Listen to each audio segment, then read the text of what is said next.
It's Ken Kraetzer for Sons of the American Legion Radio. We're in New Orleans. I have a chance to visit the World War II Museum, which is just an amazing presentation of the story of World War II. But we got a chance to talk with a World War II veteran. That is Ben Martinez, veteran of the Army. Ben, how are you today? I'm doing good, thank you. Very well. Very good. Now tell me about you're a volunteer at the World War II National Museum. What is it like for you to be a volunteer here? Oh, I'm very happy. I wish I could talk to more people. I talk to anybody who wants to talk to me, but it's not enough. Well, you're a treasure. You're a World War II veteran, a veteran of the Army. Tell me about the unit you were in. Okay, I was with the 88th Infantry Division. I was a medic. I served with the 2nd Battalion, 351st Infantry, and we were frontline medics. Our aid men went in and took care of the wounded in combat. Our litter bearers followed them up, brought them in the aid station. Aid station, we prepared them for the next evacuation. So we stopped hemorrhage, relieved pain, built up morale, and just got them ready for the next medical unit. We were only responsible from the aid station forward. Very nice. Now, where are you from originally? I'm from New Orleans, all my life.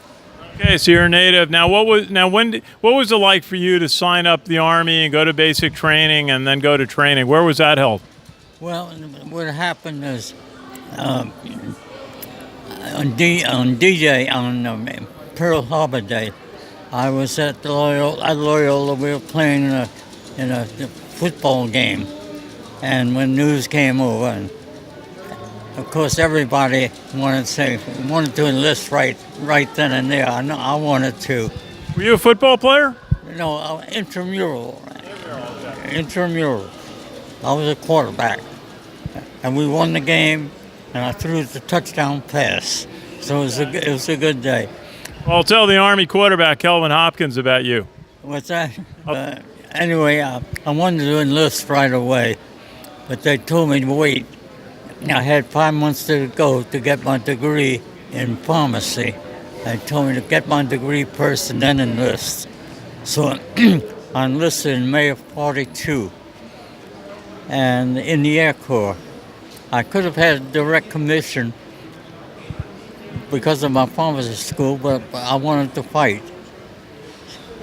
Now, what was? Where did you do training? And then I understand you went to Italy, like my dad did.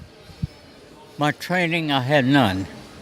After I joined the Air Corps, I washed out on my physical, and they sent me to a medical unit, and I bypassed basic training. And down the line, I got to go to Officers Candidate School and got my commission. And from there, I went to what they call the Battalion Surgeon Assistant School. We were trained to replace one of the two doctors in a battalion aid station. Dennis went, anybody with a medical background, veterinarians and all, pharmacists. And we eventually went overseas, and I was assigned to the 2nd Battalion, 351st Infantry, as an assistant to the battalion surgeon. And then one day in combat, he got hit, and I took over the aid station. Wow. What parts of Italy did you see? Well, we were a mountain outfit. We started down by Naples and just went from mountain to mountain and ended up in the Italian Alps. Did you go by Monte Cassino? Monte Cassino was on our right flank. Anzio was on our left, and we were in the middle. The 91st, 85th, and 88th Division, those three made the main effort on the Gothic line. So you were there prior to the invasion of Anzio in January of '44 then, it sounds like. Well, no, Anzio was already done. Salerno had fallen. After we broke out of the Gothic line, we crossed the Po Valley on foot. We crossed in a hurry too, but we were up in the Alps when the war ended, and they had just brought our mules back up. We were getting ready to go higher up in the Alps when the word came down. It was all over. Oh, that's great. Now, tell us about your life after World War II and your service in the U.S. Army. My life afterwards, well, I stayed overseas 5 months after an occupational thing. When I came home, I already had my degree in pharmacy, and I had been certified. So I got the war out of my system and went to work as a pharmacist. Got my 50-year certificate, and I hung it up. Well, Ben Martinez, it's great to see you. Tell us, what is it like for you to be a volunteer here at the National World War II Museum? Well, I'm very happy to. I was a little bit disappointed in the beginning because it was a D-Day museum, and Italy was nowhere in sight, and I was kind of turned off until about 2005, I think they converted to the National, and then I got more interested.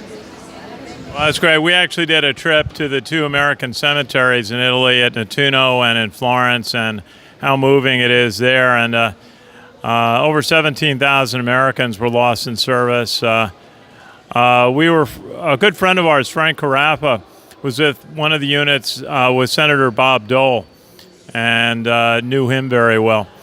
Ben Martinez, I got to run, but thank you for your service to our country. It's great to hear about Italy. You were very close to my dad's service in the route that you were traveling, and it's really great to see you. You were probably just a couple of foxholes away from where my dad was. I think so.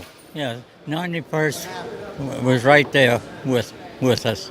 91st and 85th and 88th.